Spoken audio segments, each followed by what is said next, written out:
You could be the richest person on Earth, and Rolex would not sell you a single share of the company. Not Warren Buffett, not a Saudi sovereign wealth fund, not a rival luxury group with $100 billion sitting in reserve. The watch you can buy.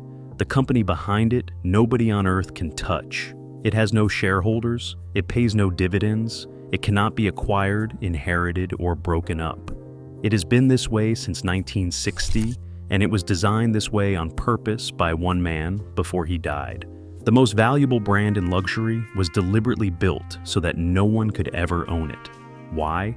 To understand the answer, start with something you can picture. Walk into any authorized Rolex dealer in any city in the world and look at the display case. The watches inside carry one of the most recognized brand names on Earth.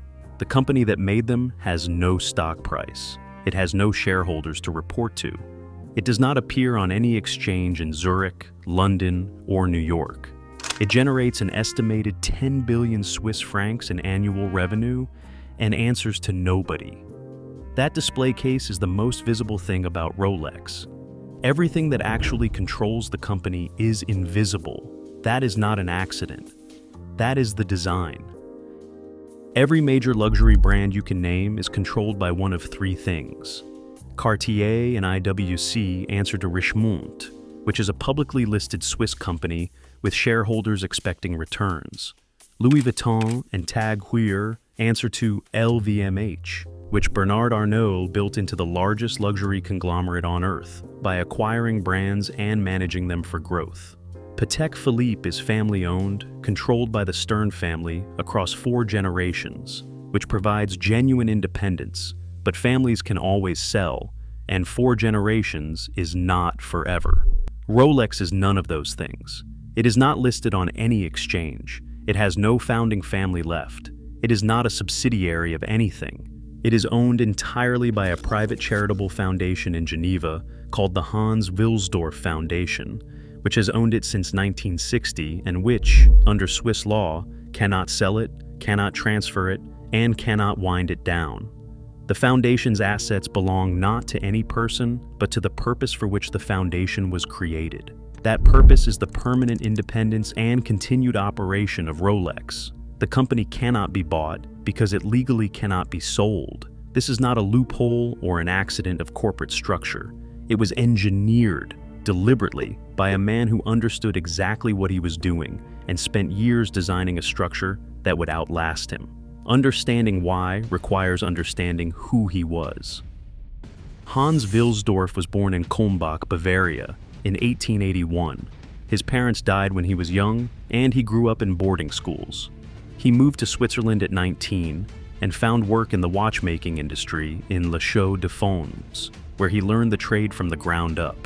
In 1905, at 24 years old, he co-founded a watch distribution company in London called Wilsdorf and Davis with his brother-in-law, Alfred Davis. 3 years later, he registered the Rolex brand name. The choice of name was deliberate.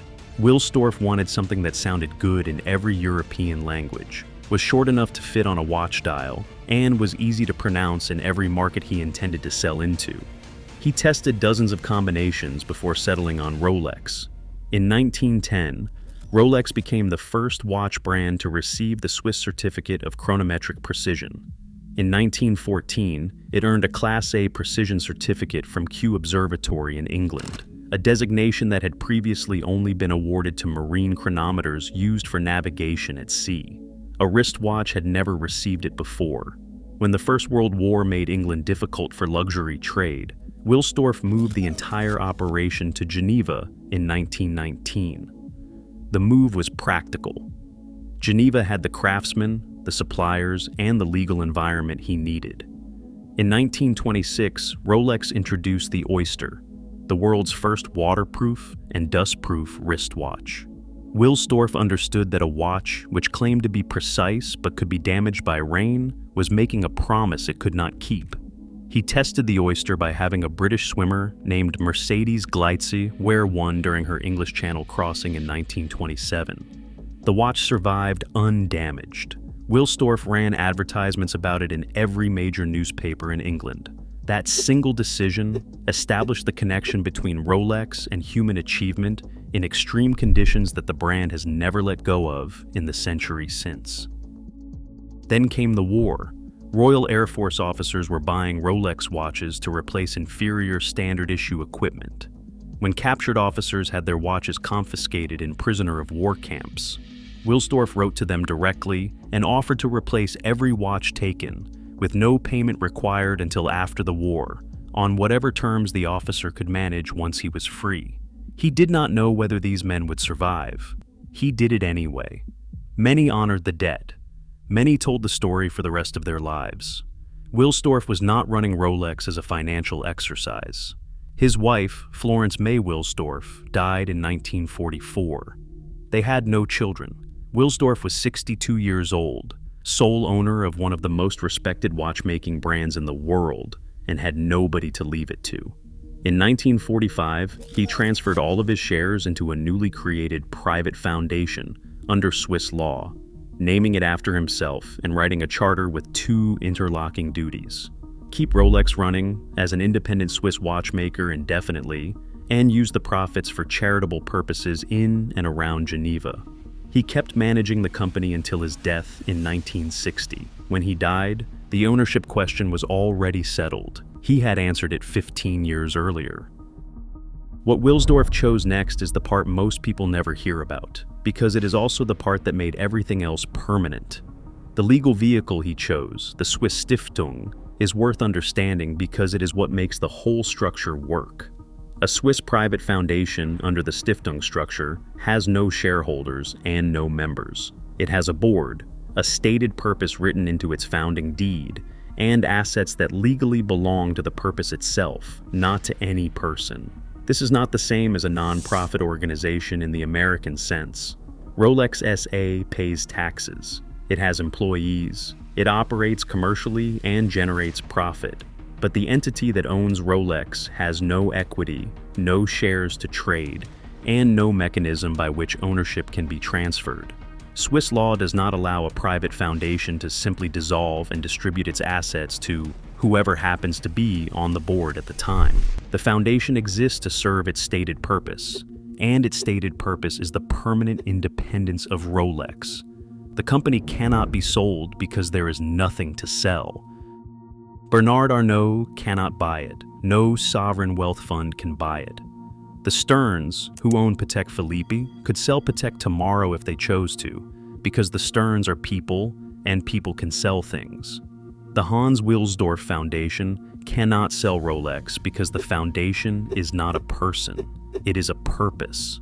This structure has given Rolex advantages no rival has replicated, because no rival has been willing to give up what the structure requires giving up. Rolex sells roughly 1,200,000 watches a year. That sounds like a lot until you compare it to demand, which significantly exceeds supply across most of the catalog. The waiting list for a stainless steel Submariner has at various points exceeded 4 or 5 years. Rolex manages this deliberately. The company does not produce more watches to clear the waiting lists because the waiting lists are not a problem. They are the proof that the brand is worth waiting for. A company answering to shareholders would be under enormous pressure to expand production, capture more revenue, and reduce the multi-year wait times that drive buyers to the secondary market instead of to authorized dealers. Rolex does not face that pressure. The foundation's obligation is not to maximize revenue. It is to preserve the brand indefinitely. Rolex runs almost no advertising in the conventional sense. It sponsors Wimbledon, the Masters, and Formula One. But these are investments in association with excellence, rather than mass-market awareness campaigns. The brand does not need to explain itself. A company answering to shareholders might calculate that mass-market advertising would grow the customer base. Rolex calculates differently. The profits that Rolex generates flow to the Hans Wilsdorf Foundation, which distributes them according to the charter Wilsdorf wrote in 1945. The foundation does not publish audited financial statements because Swiss law does not require it to. Industry analysis has estimated Rolex's annual revenues at over 10 billion Swiss francs in recent years, with profit margins that are among the highest in the luxury industry. The foundation's general secretary has stated publicly that approximately 300 million Swiss francs are available for charitable distribution each year.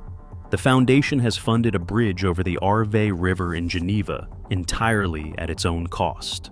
It purchased cinemas scheduled to close and kept them running as cultural venues. It contributed 100 million francs to the International Committee of the Red Cross in 2022, matching the contribution of the Swiss federal government.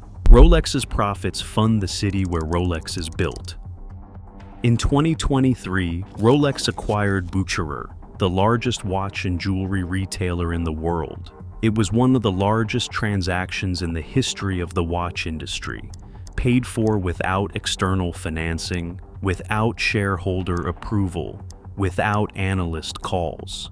Rolex made the decision, had the money, and made the purchase. The decision was announced after it was complete. Think about what this means for every other player in the industry. If you run LVMH, you answer to shareholders expecting quarterly growth. If you own a family brand, your grandchildren might someday choose to sell. Rolex answers to none of that. Here is what the structure produces in practice. A company that can make major decisions without asking anyone's permission. A company that does not need to grow its earnings per share because there are no shares. A company whose management team answers to a board that answers to a legal purpose rather than to a financial return. A company whose brand discipline is protected not by policy but by ownership structure. The reason Rolex never chases trends is not that its management team happens to be unusually disciplined. It is that the company is legally incapable of being sold to someone who might want it to chase trends. Hans Wilsdorf gave one public interview in his life in 1959, a few months before his death. He did not explain what he had done or why.